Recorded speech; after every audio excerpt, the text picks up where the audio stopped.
There's a kind of peace that only comes when climbed towards the wind.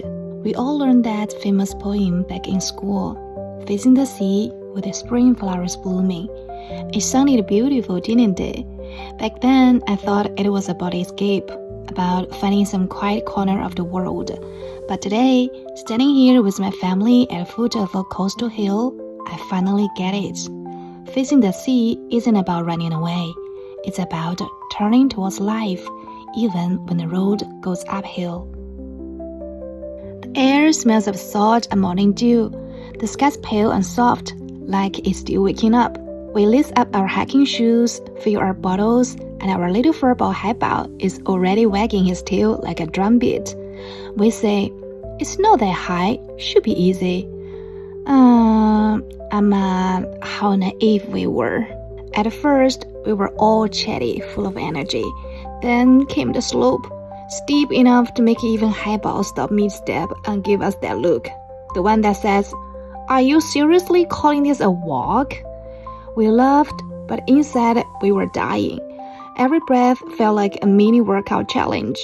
And still, we kept climbing, because sometimes happiness is just stubbornness in disguise. You keep going, not because it's easy, but because you want to see what's beyond the next turn. And then there it was, the sea. So calm today, like it's been ironed flat by the sky. A cruise ship glided by, slow and elegant, drawing a silver line across the blue. Watching it, I thought, maybe we're all ships in our own oceans. Sometimes sailing smooth, sometimes fighting waves, but always moving towards something that feels like home. When we finally reached the top, the world opened up. To the left, endless sea. To the right, green fields dotted with cows and sheep. And right ahead, on the cliff by the sea, a few horses grazing peacefully. They looked like they had mastered the art of doing absolutely nothing. And honestly, I envied them a little.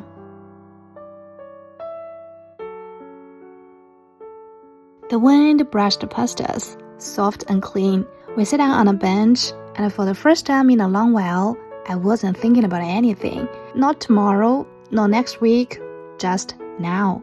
Sometimes peace doesn't come from stillness. It comes when you finally climbed high enough to breathe again. We rested, took pictures, laughed about how dramatic we looked on the way up.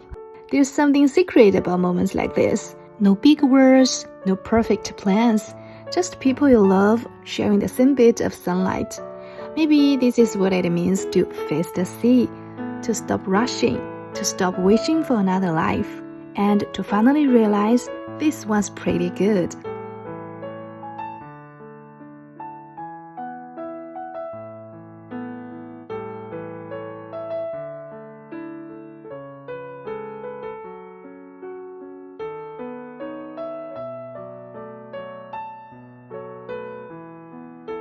The way down was easier, probably because gravity finally decided to help.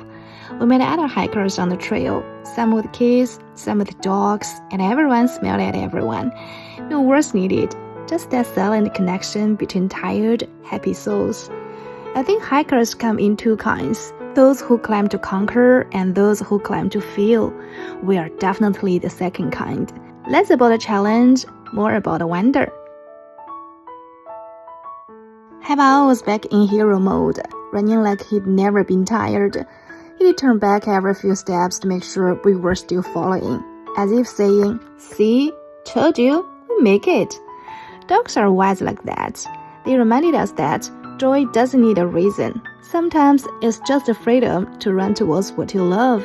By the time we reached the bottom, our legs were jelly, but our hearts felt light. And as we walked back down the hill, the sea breeze felt softer, almost like a quiet applause for our little adventure. Maybe that's the beauty of weekends like this. They don't have to be grand or perfect.